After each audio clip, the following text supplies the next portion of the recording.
अस्सलामुअलैकुम। उम्मीद करती हूँ सब लोग खैरियत से होंगे। आज आप लोगों के साथ मसाला रायता की रेसिपी शेयर करने जा रही हूँ। बड़ा स्पाइसी सा चटपटा सा होता है ये। आप वाइट पुलाव वगैरह के साथ सर्व कर सकते हैं, क्योंकि वाइट पुलाव वगैरह इतना स्पाइसी नहीं बनता। जिसके साथ हम ये जिसको स्पाइसी पसंद है तो ये रायता बना के उसके साथ हम इसको सर्व कर सकते हैं।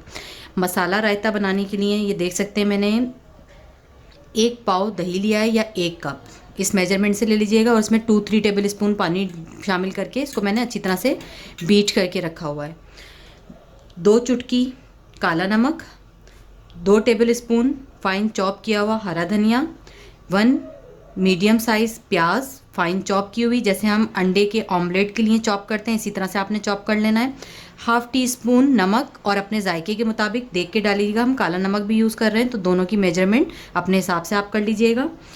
1 टीस्पून चाट का मसाला, 1 टीस्पून लाल मिर्चों का पाउडर, 1 टीस्पून कुटा हुआ ज़ीरा या फिर ज़ीरा पाउडर भी यूज़ कर सकते हैं आप, 1 टीस्पून पिसी हुई काली मिर्च, 2 से 3 अदद मोटी वाली हरी मिर्चें लेकर और उसके बीच निकाल कर इसको भी मैंने देखें फ़ाइन चॉप कर लिया। ये तमाम चीज़ें इसमें जाएंगी जिससे ये बहुत अच्छा सा स्पाइसी सा टेस्ट देगा हमारा ये इस मसाला रायता। अब इसको बनाने के लिए आपने करना ये है कि ये देख सकते हैं रायता, यहाँ पे ये दही मैंने लिया हुआ है। वैसे तो पहले से अच्छी तरह मैंने इसको फेंट लिया। मज़ीद हम इसी में तमाम मसाले अपने शामिल करेंगे। काला नमक, चाट मसाला, लाल मिर्चों का पाउडर,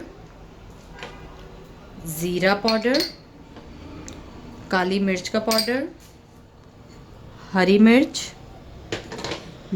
नमक में ये देख लें आपके सामने हाथ रोक के डाल रही हूँ क्योंकि चाट मसाले में भी होता है और हमने काला नमक भी शामिल किया है। अच्छी तरह पहले इसको मिलाएंगे, कम लगेगा तो हम मज़ीद शामिल कर लेंगे। ये जो फाइन चॉप की हुई प्याज,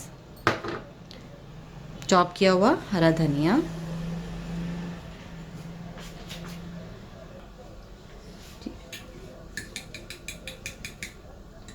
तमाम चीज़ों को बहुत अच्छी तरह से मिक्स कर लें। ये देखें बहुत ज़बरदस्त सा हमारा मसाला रायता तैयार हो गया। रेसिपी अच्छी लगे तो लाइक ज़रूर कीजिएगा, दुआओं में याद रखिएगा। खुदा हाफ़िज़।